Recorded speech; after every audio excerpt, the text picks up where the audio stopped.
Hello, everyone. I am, of course, Christine Gritmon, and this is Let's Talk About Brand. I do this show every single Friday right now at 12 noon Eastern Time on Facebook and on Twitter. So please do let me know, A, if you're joining live or if you're watching on the replay, but also if you're joining us on Facebook or on Twitter. Today is very special. Every day is very special. But today is actually the penultimate episode of season 1 of Let's Talk About Brand. I always take August off to sort of re-strategize, reset. This August, I have a lot of stuff in the works so that when I come back in September with Let's Talk About Brand, it is going to be bigger and better than ever. But in the meantime, I'm very excited to be finishing off season 1 nice and strong.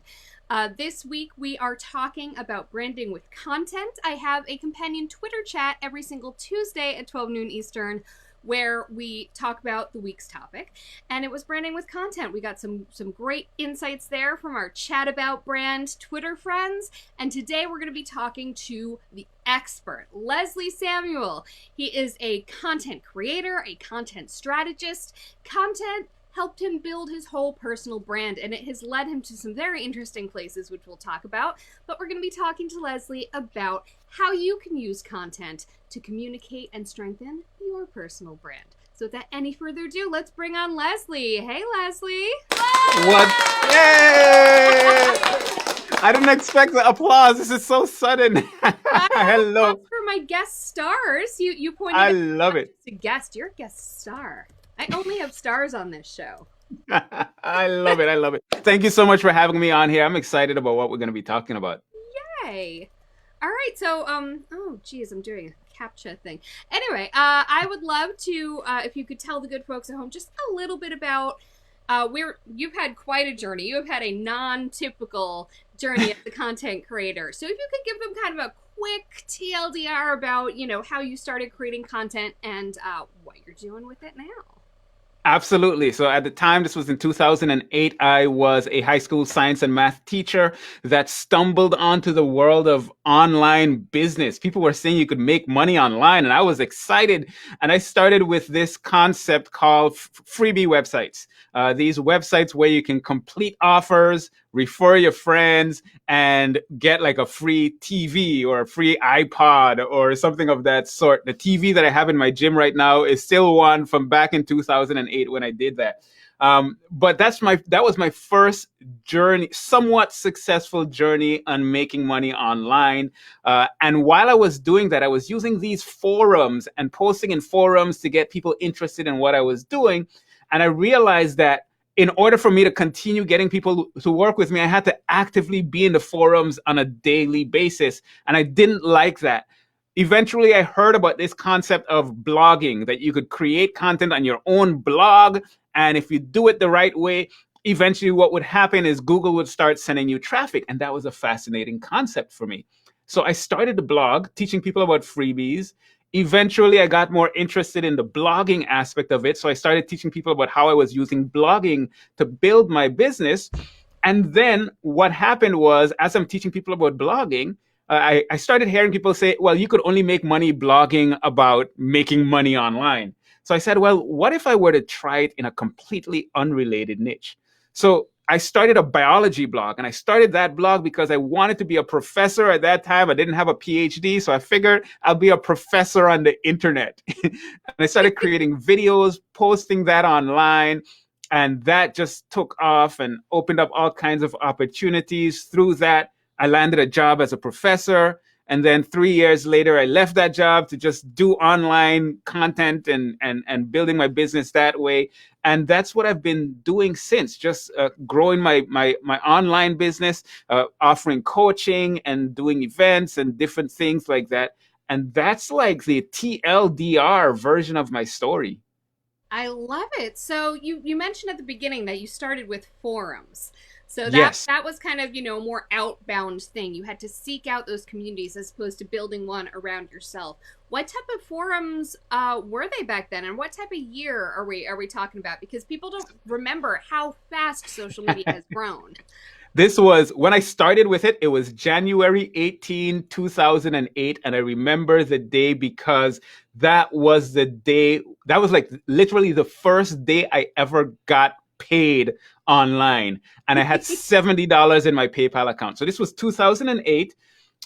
It was on forums that were specifically for freebie trading, the stuff that I was doing at the time. And you had a bunch of people that were active in these forums looking to complete offers. And I was engaging in those forums, trying to find the people that were looking to complete offers so that they can complete my offers and growing my business that way.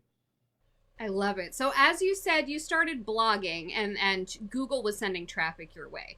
But as we all know, you can't just put something out there on the internet and boom, Google will help people find the right people for you. So how did you leverage that to make sure that the right people could find your blog? Yeah, so that's a key word that you said there, leverage. Because I said I had been active in the forums. I started the blog in August of that year. So from January to August, I was in the forums on a pretty much daily basis. And when I started the blog in August, what I did was leverage what I was doing in the forums, and I started letting people know, hey, I would answer someone's question and then let them know, hey, I have more information about this over on my blog and you can come and check it out. And that's exactly what I did in the beginning. In the beginning, it was leveraging what I was already doing to get people over to the blog, and while it's building its authority. And then eventually Google started sending me traffic. But in the beginning, it was, what was I doing? How was I exposed to the right kind of people already? And how could I engage with them in a way that is beneficial where I'm engaging with them, but then also sending them over to the resource that I'm creating that can help them even more. Speaking of creating resources and using Google tools, you leveraged another tool of Google's, YouTube. So you started with blogging, but then your videos also became a key part of your content strategy. How did you start creating videos, and why did you decide that you needed another content form in addition to the blogs? Yeah, so I started using videos even before I started doing the biology blog, but it was more of I needed to fill in some gaps for the people that were completing the offers and just showing them how to do it the right way. But when I went into the biology blog, I knew I had to use video because the concepts that I was trying to explain, it's much easier to understand it if you could actually see it. So I started recording videos and sharing my screen and drawing on the screen. I draw the neuron and show you the different parts of the neuron and cells and all this stuff. And over time, I just started building up that library of content on YouTube. But I went into it because it better suit the audience that I was trying to reach with the kind of content that I was trying to reach them with. So did the blogs and the videos feed into each other? Were the videos embedded in the blogs as well? Did the videos link to the blog? Was it all part of the same thing, or were they kind of separate content strategies? All of the above. So I would create the videos, I would post it on YouTube. In the video, I would let them know, hey, if you want more resources like this, you can head on over to the blog. On the blog, I'd make a post with either a transcript or an excerpt from the video. I'd embed the video, and then they can go over and check out the YouTube channel. I see it all working together, right? You don't have these things in isolation. YouTube channel builds the blog, blog builds the YouTube channel. Google sees that they are playing well with each other. Google starts to build the blog and the YouTube channel. And now we have this great circle of just content reinforcing content, reinforcing content.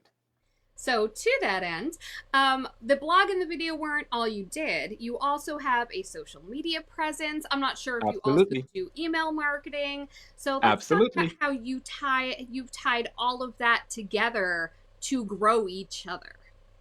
Absolutely. So let's talk specifically in the beginning. In the beginning, I decided to focus primarily on YouTube for creating that content, but I had my secondary channel, which was Facebook, where I would engage with people, but I would also, whenever I post a new piece of content, I would send people over from Facebook to that content. When someone comes from YouTube to my blog, or from Facebook to my blog, I had a free resource that I provided. It was, at the time, it was a study guide that I created. I just created that study guide and I say, hey, if you want a study guide that goes along with this, go ahead and check that out. They join my email list. Now, as you mentioned, I use my email list to promote my blog, which promotes my YouTube channel, which promotes my blog, which promotes my email list. I see it as a way of, you don't want to just grow and dominate one channel. I don't believe in spreading yourself thin, but over time, you start adding in these complementary channels so that, yes, you have a bunch of people watching you on these free channels, on YouTube, on your blog, consuming your content. And from there, some of those people are going to join your email list, and then you can use your email list to nurture that relationship and help to take that to the next level, introduce them to your products and services. That's a concept that I fully embrace when it comes to building a brand online and doing it in a way where you can make money doing it. So speaking of making money doing it, you're putting that content out there. You're creating these incredibly valuable blogs. You're creating videos explaining these high-level concepts. You've got your lead magnet for your hand raisers there, as Wholesome Media mentioned.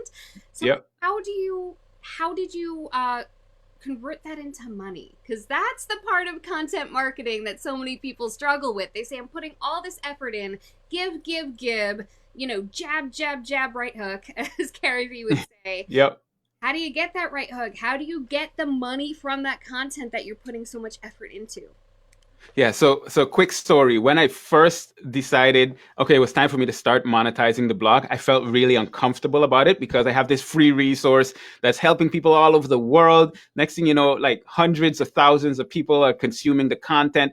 And I felt a way about putting now what I considered at the time to be a barrier between them and the content. So I remember posting on Facebook because I was struggling with it. And I said, hey, I'm thinking about ways that this can be self-sustaining. And I'm thinking about putting ads on my videos. I'm not sure. I don't feel very good about it. And I was like very hesitant. And it was interesting because the response from my audience was overwhelmingly, yes, please. Put ads, monetize your stuff. We support you and you're helping us in so many ways. We want you to get something for all of the effort that you're putting into it. So one of the first things that I did, like once they said that, I was like, oh, awesome. I'm putting ads everywhere. So I started putting ads in the videos. I started adding ads to the blog. So that started generating some revenue. I also then created the same study guide that I had for free initially. I took it down and started providing another resource, and I started selling that as a study guide for $34.95, I think, at the time. So there was that product, there were the ads, and then I started to promote a specific affiliate product. I found one on ClickBank at the time, which was a human anatomy and physiology study guide, which was different from the content that I was creating, but very related to it. And I remember the first time I sent out an email to my list about that study guide, that one email made me $200. And I was like, yo, this is amazing. So it was primarily the study guide. Primarily the ads, because it was getting a lot of views at that time. Secondarily, the study guide. And then every so often an affiliate promotion. But it sounds like, to back up a little, you didn't put the cart before the horse. You built a community who appreciated your value before you tried to sell to them. So I'd like to hear some of what you did to, first of all, make sure that your content was building your brand, so that when someone came across your video or came across your blog, they knew that they'd seen you before and they were inclined to follow you actively instead of happening upon you. But I'd also love to hear how you really built that loyalty among your community so that they weren't just kind of scattered to the wind and they were there when you needed them. Yeah, that's a great question. So when I was creating the content, first of all, it just starts with great content, right? The kind of content where when people consume that content, it's not like, oh yeah, I can get that content anywhere. I had people saying things like, man, and this is the key, man, I've been struggling for so long trying to understand what in the world my professor was telling me. I've been struggling with this all semester. and then I come and I watch your videos for 5 minutes, and now it all makes sense to me. Thank you so much. I place a high value on the content that I create. I want my content to be helpful. I want my content to be useful. And that's exactly what I did. And not just that, it wasn't, some people, they start this blog or a YouTube channel and they create content on this topic, and then they go in this topic and then that topic. Mine was very specific. And it wasn't just, biology generally. At the time, it was specifically focused on university students that were like juniors or seniors. They're taking a human physiology class and they're struggling to understand that. So because it was so specific, I was creating content specifically for them that was very, very useful. And then I was leveraging my email list to communicate with them in a more personal way. I was connecting with them on social media, answering their questions. They would say, hey, I'm watching your video, but I'm struggling with this. And I would respond, or I would create another video that explained some of the things that the questions that they were asking in the comments, or the issues that they were facing in the comments. I was creating the kind of content that they were looking for, and I was connecting with them in multiple places.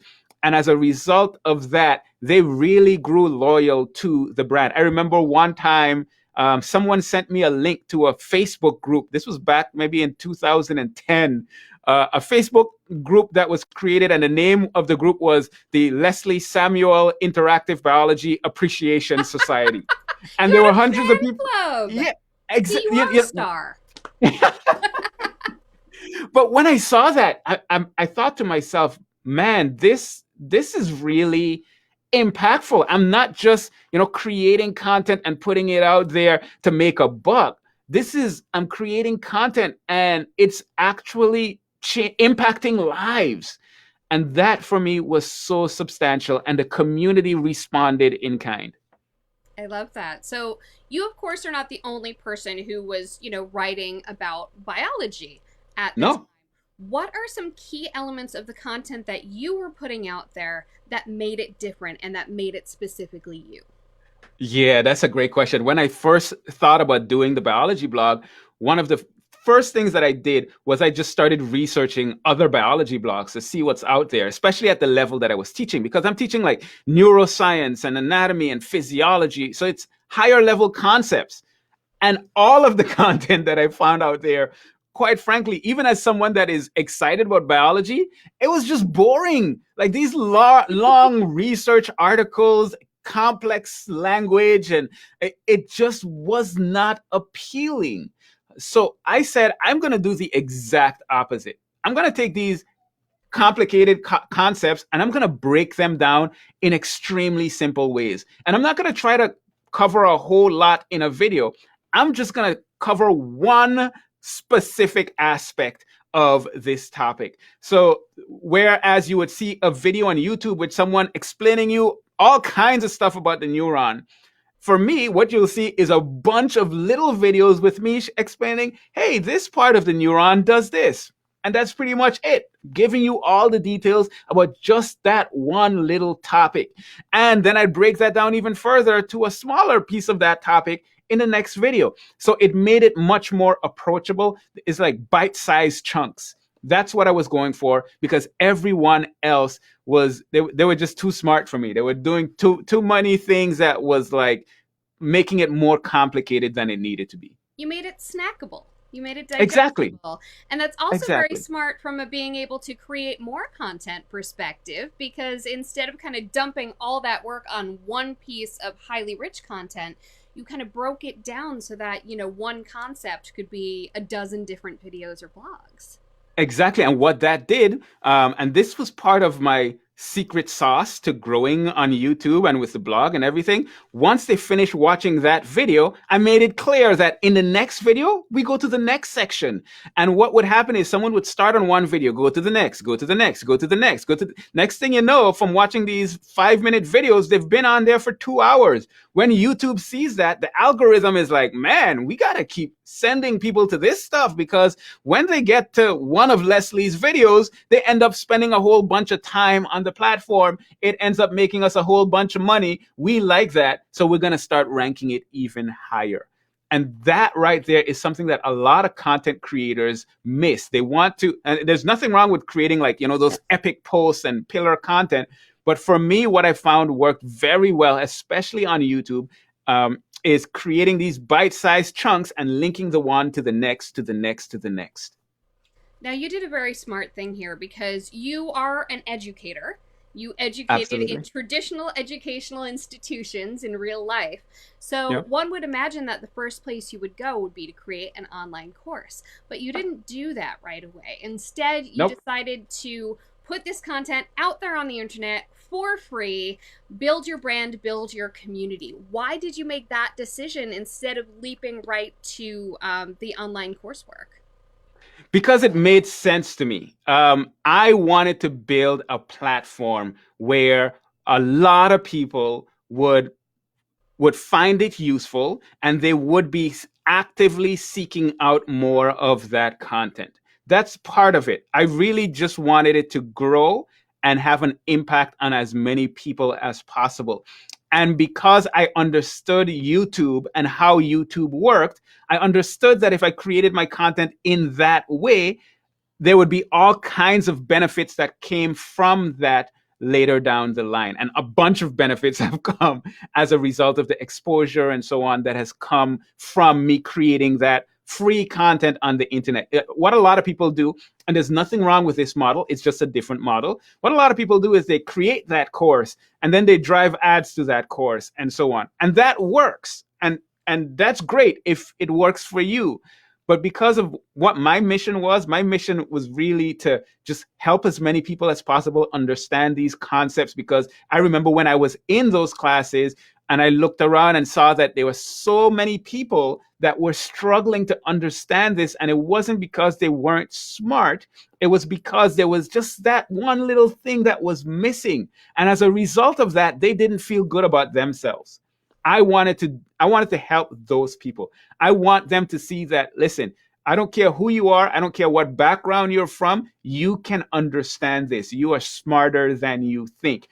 And then I would leverage that on the back end to build my business. I would leverage that to open up opportunities and be featured in different places, which would then continue to grow the brand and have all kinds of other benefits. So, by empowering other people, you empowered yourself.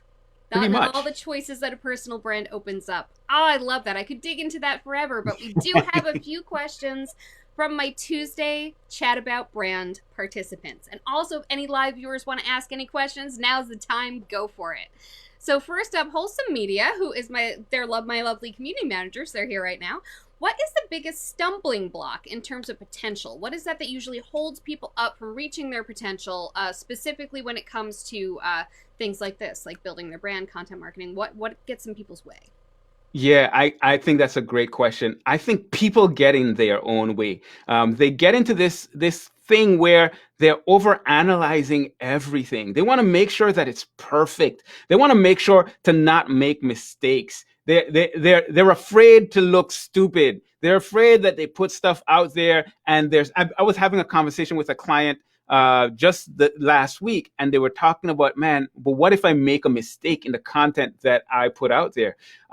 And I showed her my most popular video. And my most popular video on YouTube, I think it has maybe 1.5, between 1.5 and 2 million views. And I said, hey, what do you think about that? And she's like, man, that is amazing. I said, you know what? There's a mistake in that video. And every so often someone points out that mistake, but I leave it there because you know what? I'm a flawed human being. What I put out there is going to be flawed. That's just reality. I make mistakes and I'm okay with being human. We tend to think that somehow we can achieve this perfection thing, and there's no such thing, not here on this earth. So too many people hold themselves back because they want everything to be perfect. They don't want to make mistakes.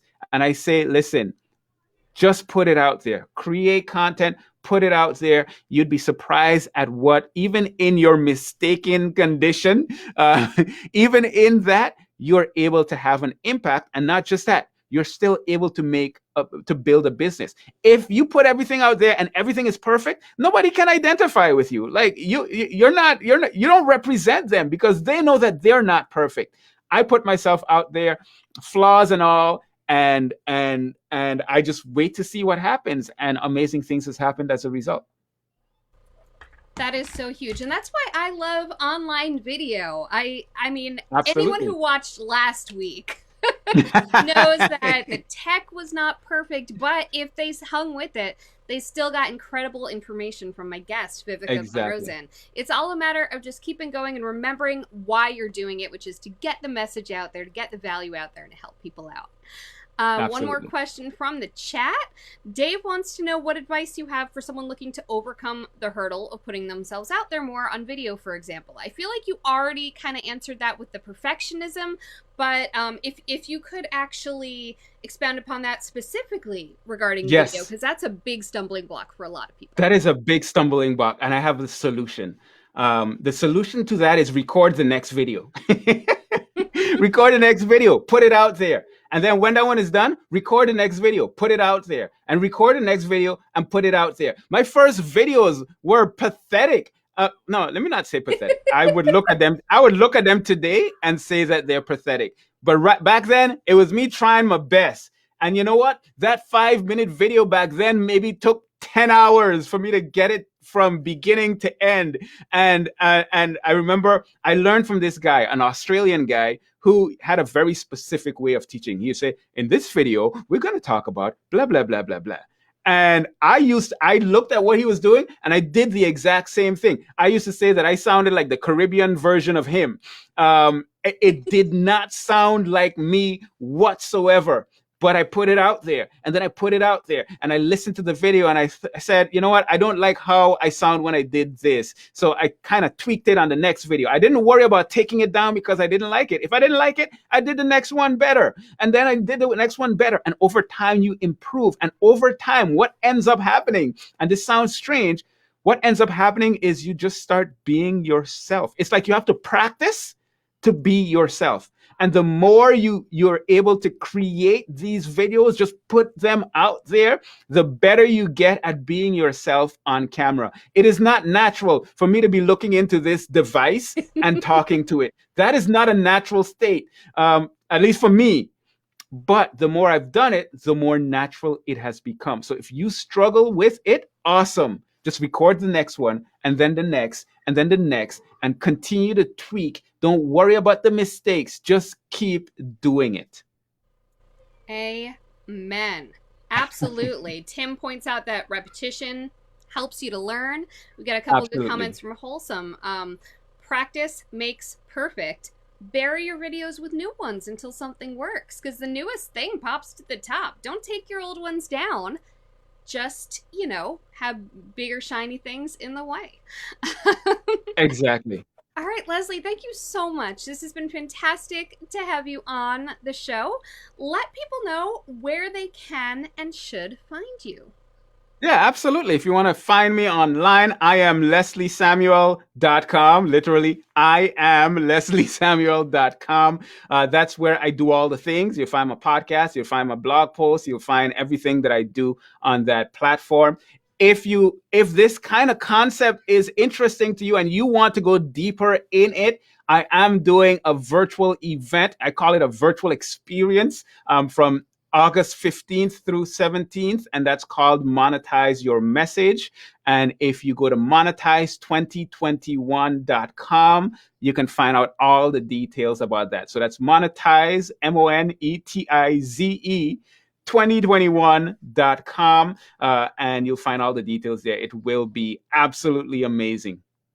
Fantastic. Thank you so much for bringing your message here to us today, Leslie. I think we've all learned about how just showing up, bringing value, and doing it can really help you build that community that will then help build you.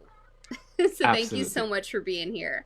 And Thanks for having me. And thank you so much for being here. Next week is the last episode of the first season, you guys. I'm taking August off to reconfigure some things and coming back in September bigger and better than ever. I'm really excited for some of the stuff that we've got brewing for September. But in the meantime, I'm also really excited about next week. So on Tuesday, I of course have my Chat About Brand Twitter chat, and we are going to be talking about branding with Google, specifically Google My Business, but also, Google can really drive a lot of business to you and a lot of attention to you and to your brand. It can build authority, and it's a tool so many of us shy away from just because we're not really sure how to make it work for us. I am certainly guilty of that. So I'm going to be learning a lot next week, both from the Tuesday Twitter chat, which hopefully you'll be part of, but then also on Friday, next Friday's show with Maria Elena Duran, who is a Google expert. She actually teaches classes for Google. So she's going to be talking with us about how you can leverage the power of the world's biggest search engine to help build your brand. I hope you'll join us, and I hope we see you in September as well. Next week, I'm going to be giving you a little sneak preview of some of what is coming up in September. So be sure to join us for that. Thanks. Bye.